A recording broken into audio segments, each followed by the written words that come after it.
Okay, we're watching a Zenyatta Jdawg playing on King's Row. This is Silver 3 on PS4, so console. I'm a Zenyatta main. I want to improve and climb. I feel like several games recently have been my team doing well at the beginning, and then the tide changes and my team ends up losing. I've watched the replay. I'm struggling to figure out how I could improve to win games like these in the future. I was gold last season. Now I literally can't get out of Silver 3. Any advice is very much appreciated. Okay, so for starters, looking at your team, I would say that this is already not a great team comp. So Zenyatta is probably one of the lowest, is one of the lowest healing supports in the game. And while the game does not actually necessarily need as much healing as players might think, everyone needs to play accordingly, right? So you're paired up with Lucio, so both of you do very little healing. And especially in Silver, people are going to expect healing. At higher ranks, people may not. People might see a Zen Lucio and be like, oh, okay, I can run Tracer, I can run Ball here, right? I can run Hog, I can run Soldier. Widow is fine too. There's like a lot of options, but at this rank, you're going to need to give some amount of healing, and Zenyatta gives almost nothing.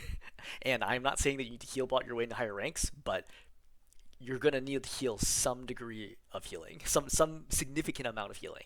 Does that mean this game is unwinnable? No, actually, I think this game is still winnable, but it's going to put more pressure on you to do better in the damage and kills department. So if I saw this lineup, I would not think, oh, I can play Zenyatta here. So for example, if the other hero is a Kiriko or a Moira or an Ana or a Baptiste, go ahead and play Zen. Totally fine. In this situation, I think it's not a good idea to be playing Zen. And this is probably one of the few times where I'm like, I really think you should pick another. Even at my level, I would not play Zen in this situation because I would not be confident that my team would play accordingly. So that's number one. Number two, Zenyatta is a DPS hero in disguise as support. You have Discord, you have Harmony, but mostly it's about hitting shots. You need to hit a lot of shots. If you don't hit shots, you are throwing a Zenyatta. The rough advice I give to people for the like, hey, I'm doing enough damage, 50% of your DPS damage, assuming the normal DPS, not Widow. Widow's like Exclusion, Widow and Tracer because they do way less damage than everybody else. Sombra and to a lesser extent May as well do less damage, but like the Cassidys, the Ashes, the Sojourns, the Soldier 76, the Reapers, Junkrats, etc. of the world, you need to get at least half their damage. And I would say at half their damage, you're still going to lose probably 40 to 45% of your games. Once you're at 3/4 of their damage, you're probably around the 50-ish mark, like 48 to 50% mark. And if you're approaching their damage or exceeding it, you're probably like a 52 to 55% winner, right? That's the perspective you should have as Zenyatta. You need to do so much damage to justify your existence as Zenyatta. Nothing to do about that. Starting at recharge, right? Risa's was spinning, but landed. This is good, right? Discord, start shooting.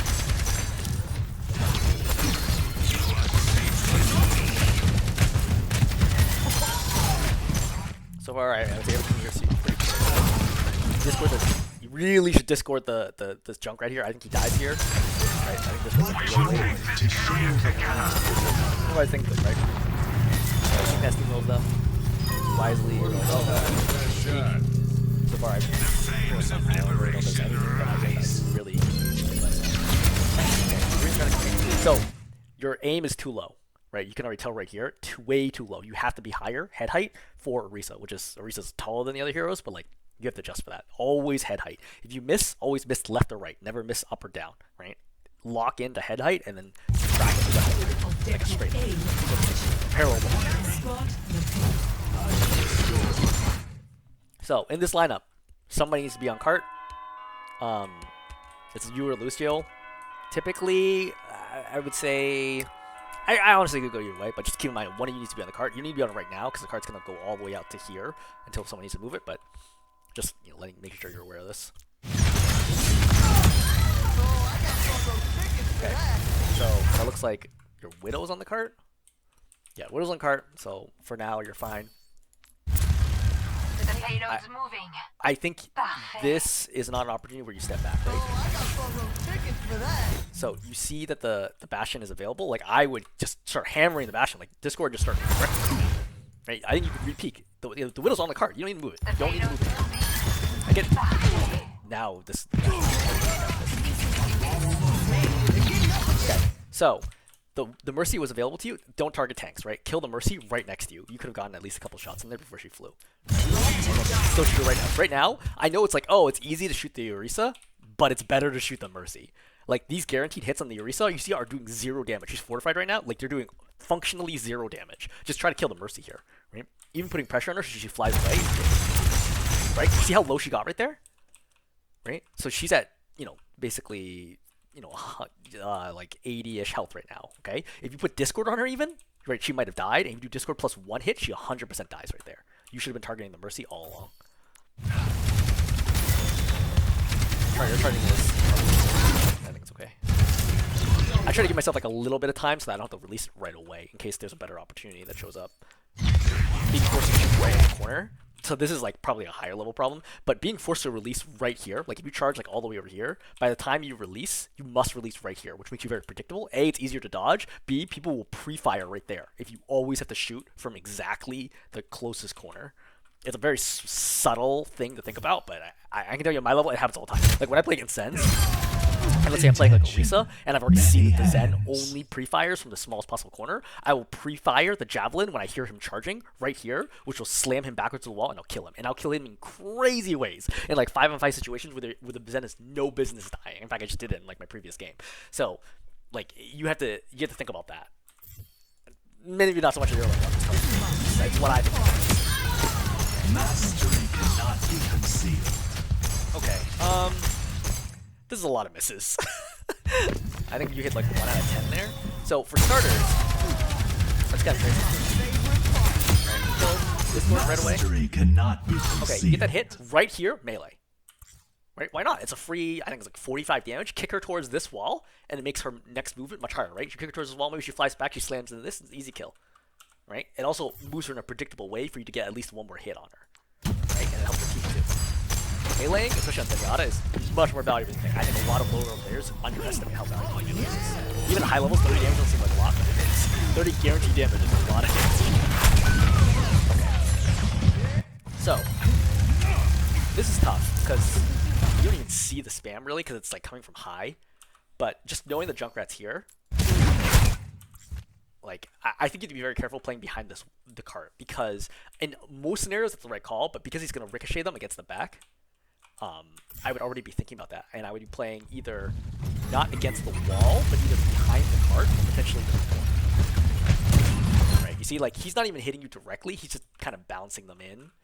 I think you need to be careful there. I don't think of deaths that you could have, I think that's like okay. Right? I think it's like, you're like, okay, you know what? Failure I need to play differently, and then you're fine. Right? I would consider this like No a egregious death by any means. I don't know why you slowed down there. We have ball, I think you kind of recognize that, but I think also the thing you recognize is going backwards here actually does not save you. If you're playing back here, like you were up here, and then you're like, oh shoot, I start walking back.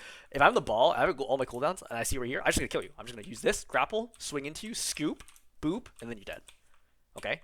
What saves you is being A, near health, right? Or B, near your team. Neither of which you are accomplishing by going backwards. Okay? I would minimum if the ball's gonna contest me, I'd be like, okay, I'm gonna go. Excuse me, sorry. I'm gonna go here and stay on the health pack. Understanding what to do in one-on-one situations against every single hero in the game is very important to Clyde. Just knowing what to do. So again, a great scenario where you can release here, but like as you're releasing, pop Discord to help your Cassidy kill the ball. Right, again, with Discord, this ball will die. Okay. So mine is coming, or Junkrat Tire is coming.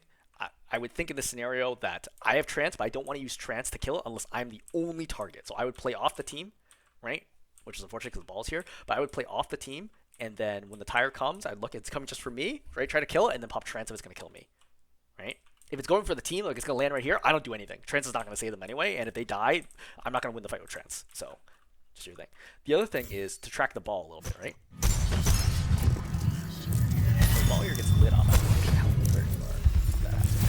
Yeah, you're aware the ball is extremely low. So I've seen the ball pop shields. So A, I don't know that he's on the shield. B, I know that the ball has 25 health, right? One sliver is equal to 25. He has 25 health right now, and he's going to the right. Where could he possibly go? There's only one medkit, the big medkit right here. So like his healers can't get to him because they're going to be all the way over here, right? They're actually way farther back than that. So I would also be thinking here is to step into this room to block him from getting the mega, because that's the only way this ball can have any impact after this.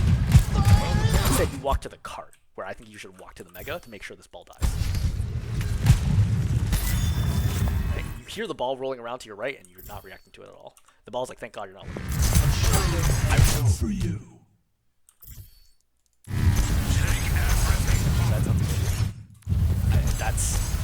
I think the drunk record should be there. I kind of bothered like so. All right. Once again, you could melee right there. Okay. Once the Bastion starts shooting, you're kind of late in the fuck, right? All right. I see the Bastion shooting. Right? I'm thinking as soon as I see critical, I pop ulti.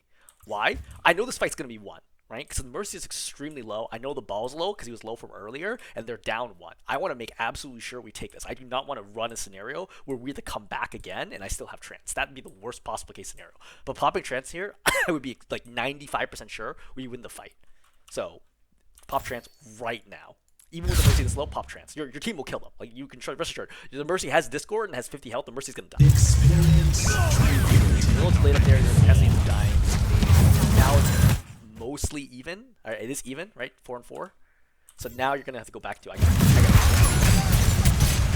So you kind of spam randomly. You get really scared here for no reason, right? You're like scared of spam before, but you don't actually want to play this because this fight is what we consider a committed fight. Neither team is retreating from this fight. So you want to get, instead of slowing down the fight, you need to speed up the fight because their spawn is actually a little closer than yours is. So I would actually not play this corner. I would actually go wide, especially because I know Bastion's tank form is going to end. It only has 6 seconds. I would swing wide here and start putting pressure down on these folks over here. Right? That's what's really important. Playing this soft angle is not good. Right? You see how you're not actually activating right now? Like nothing you're doing right now has any active fight. You are losing so many opportunities to kill the super. Again, 2 shots for nothing. Okay, so why did you reload?